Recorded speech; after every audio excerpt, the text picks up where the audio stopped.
बिस्मिल्लाहिर्रहमानिर्रहीम, अस्सलाम वालेकुम। इमरान खान को इक़्तिदार छोड़े 2 महीने से ज़्यादा होने को हैं, लेकिन अभी तक वो इक़्तिदार हाथ से जाने के सदमे से बाहर नहीं आ सके। उनकी सियासत का अंदाज अभी भी वही है जो आज से 1 दहाई पहले था। पहले भी वो लोगों पर गद्दारी के इल्ज़ामात लगाते थे, अब भी लगा रहे हैं। पहले भी वो चोर डाकू के नारे लगाते थे, अब भी लगा रहे हैं। पहले भी वो झूठ, बोहतान, तराशी और नफरत की सियासत भी यकीन रखते थे और अब भी इनके जलसों में यही चीज़ें नजर आती हैं। पहले भी सियासत इनके लिए मुल्की मफाद की बजाय जाती अना का नाम था और अब भी सियासत इनके लिए जाती मफाद का नाम है। वक्त बदल गया, फैसले के मारूजी हालात बदल गए हैं, लेकिन इमरान खान की सियासत आज भी 2014 के उसी कंटेनर पर है जहां से परवान चढ़ी थी। वक्त गुजरने के साथ साथ इनमें एक तब्दीली जरूर आई है, वही है कि अब इमरान खान पहले से ज्यादा, बहुत ज्यादा अनापरस्त हो गए। अब इल्जामात की सियासत पहले से ज्यादा हो गई। अब इमरान के मुजावरीन अपने सियासी मुखालफों के लिए ज्यादा गलीज जुबान इस्तेमाल करना शुरू कर देते हैं। इमरान खान ने जिस तब्दीली का ख्वाब आज से 30 साल पहले दिखाया था, अब वो तब्दीली जवान होकर दिन रात इदारों को बुरा भला कह रही है। इनके हर सियासी भंड का डिटाई के साथ दिफा किया जा रहा है। आप सियासी कंटेनर पर खड़े होकर जिसके खिलाफ बात करते हैं, आपके पैरोकार उसी वक्त बगैर किसी तहकीक के लोगों की इज्जत और नफ्स को चौक चौराहों में रोंदना शुरू कर देते हैं। लेकिन असल बात यह है कि आपके पास बेचने को अब कुछ बचा नहीं है। आप अपने सारे सियासी कार्ड्स बहुत पहले ही खेल चुके हैं, लिहाजा अब आपने खुद ही हौसला हारना शुरू कर दिया। जलसों में आपके चेहरे पे मायूसी साफ जाहिर होती है। अब आपको यह भी अंदाजा है कि ज़िमनी इंतखाबात में आपकी हार यकीनी है। साजिश का ड्रामा तो आप पहले कर चुके हैं, गद्दारी के सारे कार्ड खेल चुके हैं। अब आपको अच्छी तरह इल्म है कि सोशल मीडिया और ट्विटर स्पेस पर लोग तो इकट्ठे हो सकते हैं, लेकिन इलेक्शन के दिन आपकी नाअहली आपके सामने आ सकती है और इस बात का खर्चा इनकी पार्टी के बड़े रहनुमा बशमूल शाह महमूद कुरैशी जाहिर भी कर चुके हैं। लोग अच्छी तरह जान चुके हैं कि साजिश का ड्रामा सिर्फ अपनी नाअहली छुपाने का बहाना था और जैसे ही इस गुब्बारे से हवा निकली, लोगों को हकीकत का इल्म हो गया और अब लाख कोशिश के बावजूद लाहौर की इलेक्शन मुहिम में आप लोगों को इकट्ठा नहीं कर सके। आपको यह भी इल्म है कि अगर आपके खिलाफ तहकीकात का आगाज हुआ तो सारी करप्शन बेनकाब हो जाएगी, जिसका रास्ता बनी गाला से होकर जाता है और सारे लोग सामने आ जाएंगे जिनके लिए बिला वास्ता या बिल वास्ता करप्शन के दरवाजे खोले गए। आपके सामने जब फराग गुज्जर और वसीम अकरम प्लस की करप्शन की कहानियां रखी गई थी तो आपने अपनी आंखें बंद कर ली थी। आपको जब बताया गया था कि आपकी शक्ल से मासूम नजर आने वाला लाडला वज़ीर आला पंजाब में ब्यूरोक्रेसी के साथ फुटबॉल की तरह खेल रहा है तो आपके कानों में जूं तक नहीं रही।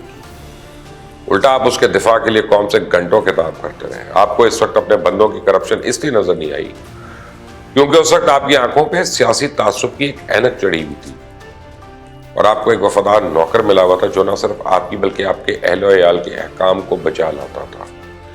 वरना ऐसे कैसे हो सकता है कि कोई काम आपकी नाक के नीचे हो रहा हो और इसमें आपके घर वाले मुलव्वस हों और आपको इस बात का इल्म ना हो। ऐसी अदाकारी थिएटर में तो जचती है, सियासत में इसकी कोई गुंजाइश नहीं।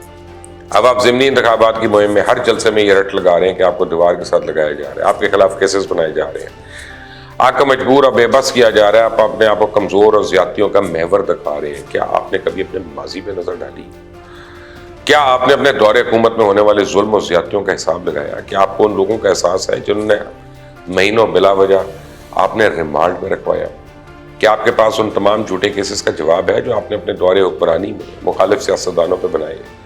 आपको इस हुकूमत की फाशिज्म नजर आती है, लेकिन मैं आपको बताता हूँ, आपकी हुकूमत ने जो फाशिज्म के रिकॉर्ड तोड़े, आपकी हुकूमत ने जो सहाफियों पे जुल्म करके ऐसे पहाड़ तोड़े जिनकी मिसाल तो ज़िया के बदतरीन सेंसरशिप में नहीं मिलती। आपकी मर्जी से सहाफियों को नौकरी पे रखा जाता था, मर्जी के मुताबिक निकाल दिया जाता था, आपके खिलाफ कोई बात करता था या तो अफेयर कर दिया जाता था या फिर उससे मुकदमात बन जाते थे। आपके पैरोकार सहाफियों के घर हमला करने के लिए पहुंचते रहे। आपकी ट्विटर ब्रिगेड लोगों की पकड़ियां उछालती रही, सहाफियों पर दहशतगर्दी के मुकदमात दर्ज करती रही, लोगों की माँ बहन बीवी के खिलाफ बाज़ाब्ता मुहिम चलाई जाती रही। बुशा बीबी की ऑडियो लीक हुई जिसमें सियासी मुखालफिन के खिलाफ गद्दारी की मुहिम चलाने के अहकाम दे रही। आपके सियासी मुजाविर उसमें भी डट गए कि गद्दारी के वो अहकाम ठीक थे। और हमारे एहतजाज की बातें करते हैं, लेकिन मुझे लगता है आपका हाफजा कमजोर है। आपको याद नहीं आपने किस तरह 126 दिन तक शहर इक़्तिदार को यरगमाल बनाए रखा। आपको ये भी नहीं याद होगा कि पार्लियामेंट पे हमला किसने किया, पीटीवी के अंदर कौन गया, कंटेनर पे खड़े होकर बिजली के बिल किसने जलाए, आप पाकिस्तान बंद करने की धमकियां देते रहे। आपके साथी आपके साथ खड़े होकर लोग जलाओ घेराव के नारे लगाते रहे, लेकिन इन सब के बावजूद अगर आपको ये चीजें पुरअमन लगती हैं तो मेरे ख्याल में आपके नजदीक पुरअमन एहतजाज की तारीफ जरा कुछ और है। ہر جلسے میں تو آ کے آپ کہتے ہیں کہ میری زبان نہ کھلواؤں گا، نہ پاؤں سے راز بے نقاب کر دوں گا. خان صاحب مجھے بتائیں نا، کیا آپ کے پاس ہے ایسی کون سی باتیں جن کے بارے میں لوگوں کو علم نہیں ہے؟ کون سے ایسے راز ہیں جو صرف آپ کے سینے میں باہر آئیں گے تو پتہ نہیں قیامت برپا ہو جائے گی؟ آپ نے تو سارے بیانات، ساری باتیں پہلے ہی کر دی جن کو آپ اپنی سیاست کے لیے استعمال کر سکتے تھے. آپ نے اپنی سیاست چمکانے کے لیے جن رازوں سے پردہ اٹھایا ان کا نتیجہ ابھی سے سوشل میڈیا پہ لے کے ہر گلی محلے تک دیکھنے کو مل رہا ہے، اور مستقبل میں مزید بھیانک نتیجہ دیکھنے کو مل سکتا ہے. آپ نے جانے انجانے میں جو قوم تیار کر لی ہے، یہ اس معاشرے کی اخلاقیات اور اخلاقی اقدار کا بہت اچھی طریقے سے جنازہ نکال رہی ہے. آپ کو شاید لگتا ہوگا کہ آپ کے خلاف سازش ہوئی، لیکن میں آپ کو ایک حقیقت بتاؤں، اور یہ کہ دراصل آپ اپنے دشمن خود ہیں. ایک تو آپ ذاتی انا میں اتنا آگے نکل گئے ہیں کہ آپ کو اپنے علاوہ ملک میں کوئی محب وطن نظر ہی نہیں آتا. آپ کو لگتا ہے کہ صرف آپ ہی ہیں جو ملک کی قسمت ٹھیک کر سکتے ہیں، لیکن تقریریں، مخالفین پہ ذاتی حملے اور خود غرضی سے کبھی کسی ملک کی قسمت نہیں بدلی. اگر آپ یہ سمجھتے ہیں کہ لوگ آپ کی باتوں میں آ کے کالے کو سفید اور سفید کو کالا کرنا شروع کر دیں تو اب ایسا ممکن نہیں. میں نے بھی شروع میں آپ کا ساتھ دیا، بلکہ بڑی دیر تک دیا، آپ کی مدح سرائی میں ہر حد قبول کی، لیکن بعد میں ہمیں پتہ چلا کہ آپ کے پاس باتوں کے علاوہ ملک چلانے کا تو کوئی ویژن نہیں ہے. آپ کو ضرور اس بات کی شکایت ہوگی کہ آج متعدد ذی شعور لوگ آپ کے خلاف ہو گئے. دراصل وہ آپ کے خلاف نہیں ہوئے، بلکہ ان کو سمجھ آ گئی کہ آپ جس کشتی پہ سوار ہیں وہ کچھ دن تو بغیر چپوں کے چل جائے گی، لیکن اس کا مستقبل نہیں ہے، وہ بھنور میں گھومنا شروع ہو جائے گی. لوگوں کو جب آپ کی حقیقت کا مکمل طور پہ اندازہ ہوا تو پھر آپ کی مقدر صرف رسوائی ہے.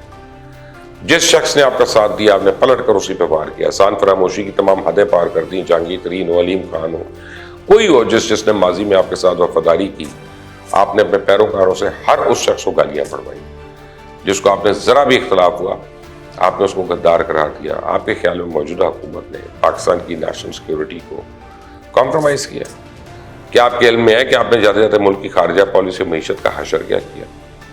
جس کامیاب خارجہ پالیسی کے آپ راہ گلابتے ہیں، آپ نے سب سے زیادہ اسی کو نقصان پہنچایا. آس پاس کے پڑوس ممالک جو ہیں ان کے رہنما آپ کی ان حرکتوں پہ ہنستے ہوں گے، آپ کا مذاق اڑاتے ہوں گے، لیکن آپ کو کیسے پتہ ہوگا؟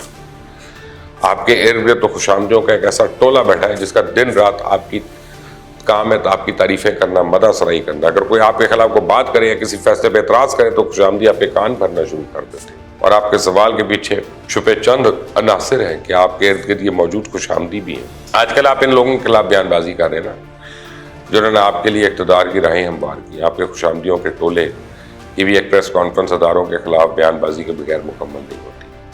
آج کل آپ کی باتیں اس چیز کی عکاسی کر رہی ہیں کہ آپ کو صرف شہرت اور اقتدار کا شوق ہے. مل جائے بھاڑ میں. اقتدار آپ نے 4 سال انجوائے کر لیا، شہرت آپ کو اپنی سوشل میڈیا ٹیم کی وجہ سے مل گئی، لیکن اس کے درمیان ملک کا جو بیڑا گرک آپ کر رہے ہیں اور کیا اسے ٹھیک کرنے کے لیے نہ جانے کتنا وقت لگے گا. ملک کو آزاد ہوئے تو 75 سال ہونے کو ہیں. بہت سے حکمرانوں نے اس پہ حکومت کی، کچھ تو اچھے بھی رہے، کچھ بہت برے بھی رہے، لیکن ہمیں خدشہ صرف اس بات کا ہے کہ جو نفرت کا بیج آپ نے بویا ہے، جو عداوت کی آگ آپ نے لگائی ہے، کہیں وہ اس سارے چمن کو اپنی لپیٹ میں نہ لے لیں. آئندہ تک کی اجازت ہے. اللہ حافظ.